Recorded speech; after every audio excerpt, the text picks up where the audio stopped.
7,410 pounds, which is really manageable considering this is a triple slide travel trailer that's extra tall inside.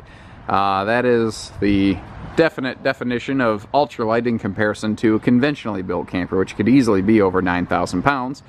298 REDS, the Reds, Freedom Express. One owner, originally sold right here at Haylet RV of Coldwater, Michigan, coming in on trade. This is a couples coach with some good guest sleeping. It's made for 2 people, but it can comfortably sleep 4 to 6. And I think, looking at the family that came in with a whole mess of kids, and they swapped this into a bunkhouse travel trailer, I think they were just looking for more sleeping, and I gotta believe that's the only reason this thing's here, because it's well kept, you know, well feet high, you know, a lot of good equipment going on here, and as we get diving through, I think you're going to be really happy with what you see.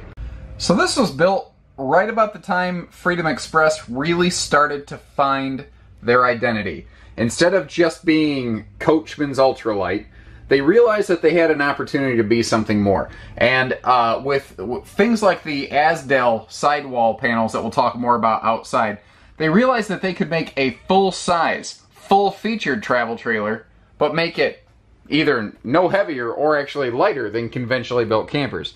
Now this is a Liberty edition, which is the like upgraded trim package edition right here. So this is the one with all the trimmings.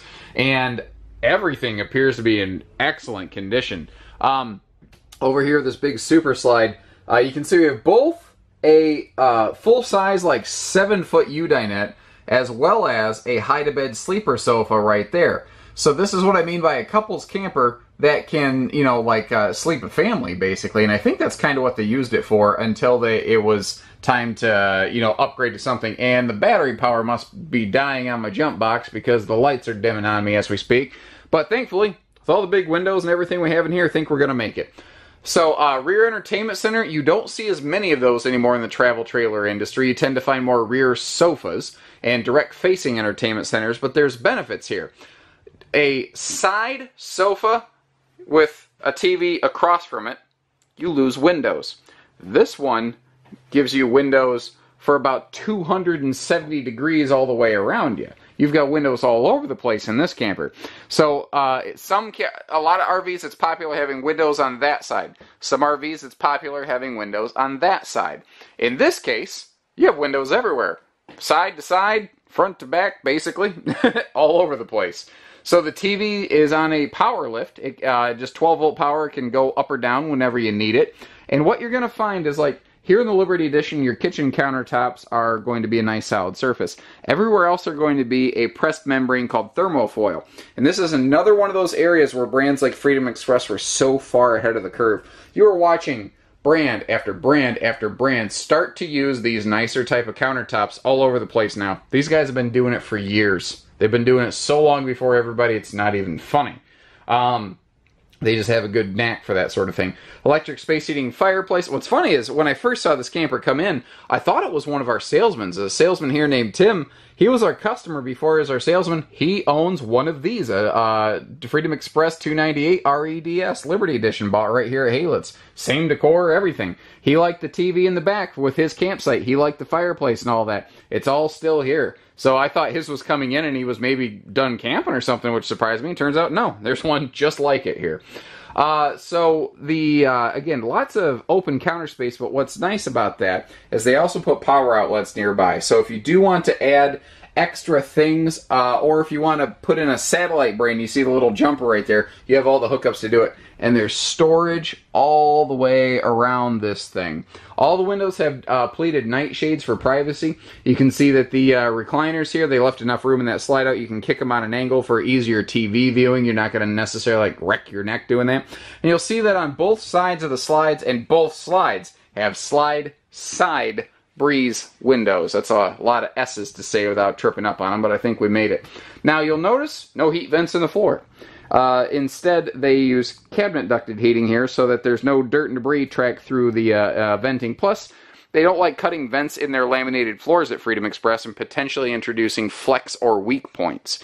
Now, over here in the kitchen, the kitchen's actually a lot better and bigger than you see at a glance. Like, at a glance, you see this chunk of the kitchen, and it looks normal. And then you start looking around, And you see you've got this huge pantry closet combination that's accessible with the slides closed. That's what's kind of neat, guys. The slide is like they're behind the kitchen or over here. So when the slide is closed, I can get to this refrigerator, I can get to this pantry and cabinet, and I can get to the dinette, I can get to the bathroom, I can get to the kitchen sink and cabinetry. This is exceptionally pack 'em up and travel friendly. That's one of the other benefits of this floor plan. And you don't tend to see layouts like this anymore.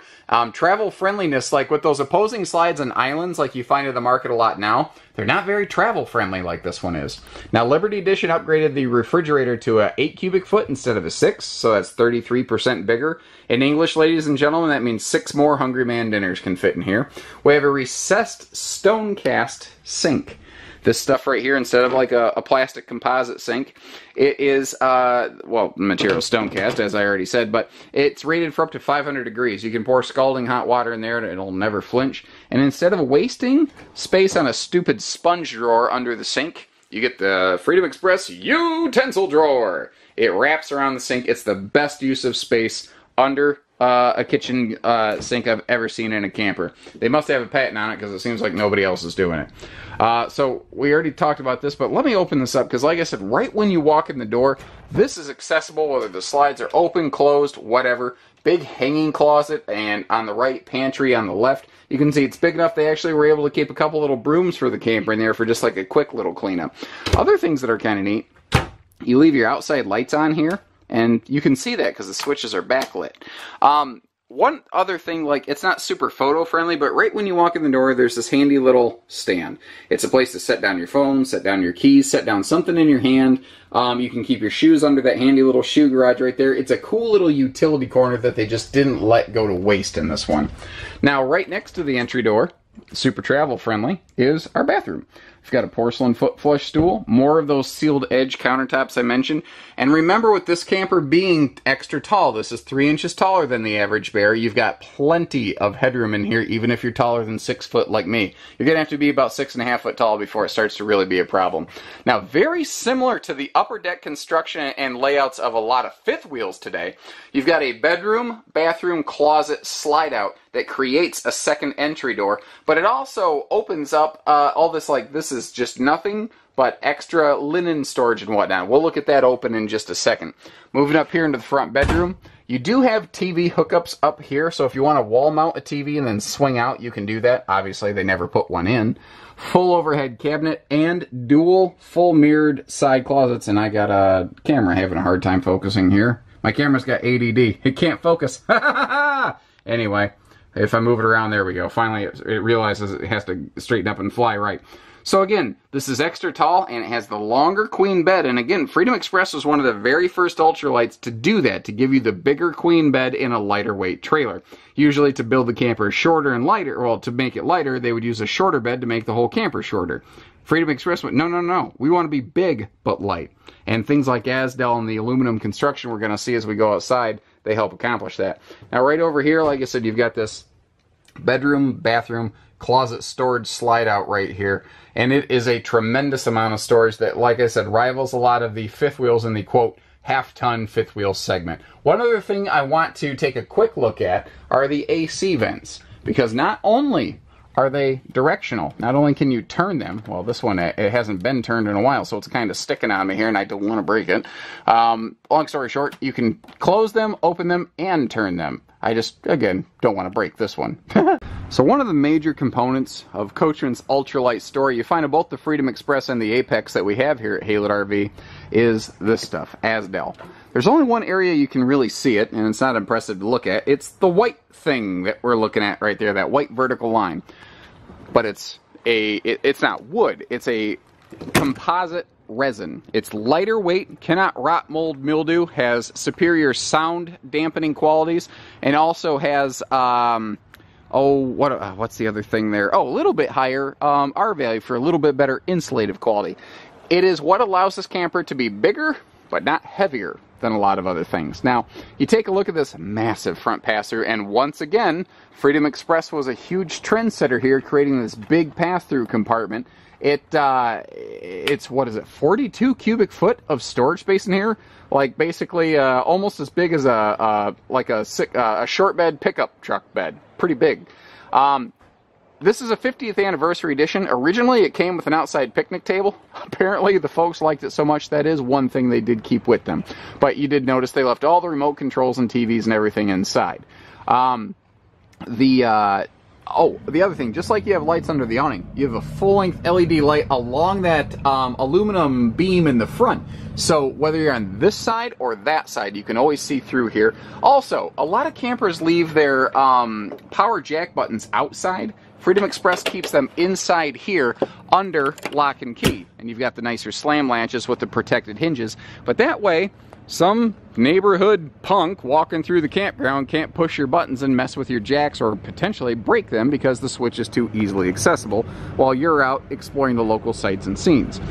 So outside looks pretty darn good. The skin is nice and shiny and gleaming. They did a good job taking care of this one. We have power awning with LED lighting, power tongue jack, all power corner jack. So everything in this is pretty push button simple. Our nose cap here is fully automotive painted. Now, a lot of people are going to say, yeah, but stones are going to ding it up. No, they won't. This has, just like a motorhome, the front of it has a layer of diamond shield. If you notice, you can see this line right here. It is protected, and actually, it's larger than a normal diamond plate. Another thing Freedom Express did, they were one of the first ones to do it, and it had a huge impact throughout most of the industry, is it used to be your propane tanks were next to the nose cap with one battery right behind the tongue jack. Freedom Express flipped them so that you could have extra batteries. You could put a second battery on this without needing to modify the coach. You see everybody else do that now. Again, these guys were ahead of the curve. I talked about the slide awnings, or pardon me, I will talk about the slide awnings when we go up on the roof. I forget sometimes I record these segments out of order and you haven't yet seen what I've already talked about. Kind of like time travel, I guess. No wonder it's confusing in the movies. Anyway, enclosed, heated underbelly. All the hookups are in one centralized little pocket right here, which is kind of nice. And they always put, at Freedom Express, they put them to the back of the camper as much as they reasonably can to be as close to the park hookups as they can. Black tank flush, outside shower, gas and electric auto ignition water heater, and we have seal gripping, leak preventing slide walls. If you get up close here and give the camera a second to focus on it, you'll see this real rough, textured, cottage, cheesy sort of skin right there. What that's doing is it will grab the wiper seal of the slide to fully wipe the slide seal in or out. Because if it's crimped, then it ain't sealing. If it's crimped, then it's leaking. That's not the case here. These do have a full walk-on roof. It does have backers built into the rear wall for a rear ladder. It's kind of funny. Not too many years ago, folks were not really super interested if a camper did or did not have a ladder on the back. And in more recent years, more and more folks have wanted ladders on the back, which is why you'll see our newer Freedom Expresses will have ladders on the back. That being said, it's not a really absurd amount of money to put a ladder on the back of this camper because it is ready for it. And wouldn't you know it, we tend to carry a ladder or two in the shop. Not a coincidence. Anyway, here's a neat little thing. The Coleman camp grill on this. There's a little pocket inside the kitchen cabinetry that you just really can't get to with the way everything's laid out. And if every brand does something better than something else, and Coachmen as a whole, they do storage better than just about anyone I've ever seen. And they never let an ounce of space go to waste, and this is a good example of that. So this is not one of those low output RVQ grills that hooks into the side of the camper. This is a high output free floating grill. If you want to move it around, you can, and it feeds off those pressurized 1-pound bottles. It takes a 25-mile-an-hour gust of wind to blow that out. A normal RVQ grill on most campers, those black things you usually see around the bumpers, it only takes a 5-mile-an-hour breeze to blow those out. Basically, guys, if you can blow the candles out on a birthday cake, you can put the flame out on a normal RV grill outside. This one you cannot. You're going to have to huff and puff like the Big Bad Wolf to do that. Right next to that, outside TV hookup. So we got a whole tailgate station going on right here. And remember, you can walk right in the door and get into the fridge quickly. And it is a bigger fridge. It's not an outside kitchen, but it's close. It's like spiritual outside kitchen. Wide stance axles. This is a fairly long camper. We're going to call it a 298, make you think it's a 29-footer. It's not. It has roughly a 29-foot box, but it's going to be over probably 32, 33 feet tongue to bumper. Well, that can start to be long enough that even though this is well within the tow capacity of a lot of tow package half tons, it could be a little pushy on a short wheelbase vehicle. It could cause a little extra sway. That's why those wider axles are on there, to help eliminate that and control that. Camper's been here 5 minutes. We've already got people checking her out. Has a good look to it. I think sometimes people can look at one and go, uh-oh, this one's been well kept. We better look at it real quick. So overall, roof looks pretty good. I don't see anything that concerns me on the seals. I jumped on top of a Montana fifth wheel next to this thing to kind of get a more widespread look at it. Sometimes I do, sometimes I don't. It just depends. But everything looks good up here. I don't see any seals drying out. Everything looks good. The roof wouldn't be nice and white like this if it wasn't kept cleaned and conditioned periodically. You can see the slide awnings over here doing a great job of adding extra protection to the top of those slides right there. Just reduces general maintenance. The other thing is, think about what's in the slide outs of this camper. All of your seating. Well, don't you sit under the awning outside because it's shady and cooler? Don't you think this awning will keep the slide out shady and cooler? So in the middle of the summer, when you're sitting in those slides, it's going to be a lot cooler than if those slide awnings weren't on there. It's just one of those extra little things. Now, those weren't on here standard. Somebody spent some money adding those things to this. They probably spent pretty close to $2,000 on those two big slide awnings right there, so that ain't all bad. So overall, top to bottom, inside and out, she gets the whole nerd seal of approval up here. So whether it's this one, that one, or any other one that you can see here, we do a little bit of everything here at Haywood RV. Hitching, pieces, parts, trades, financing, truck and trailer package deals, and everything in between. Take care, stay safe, have fun, and happy camping, everyone.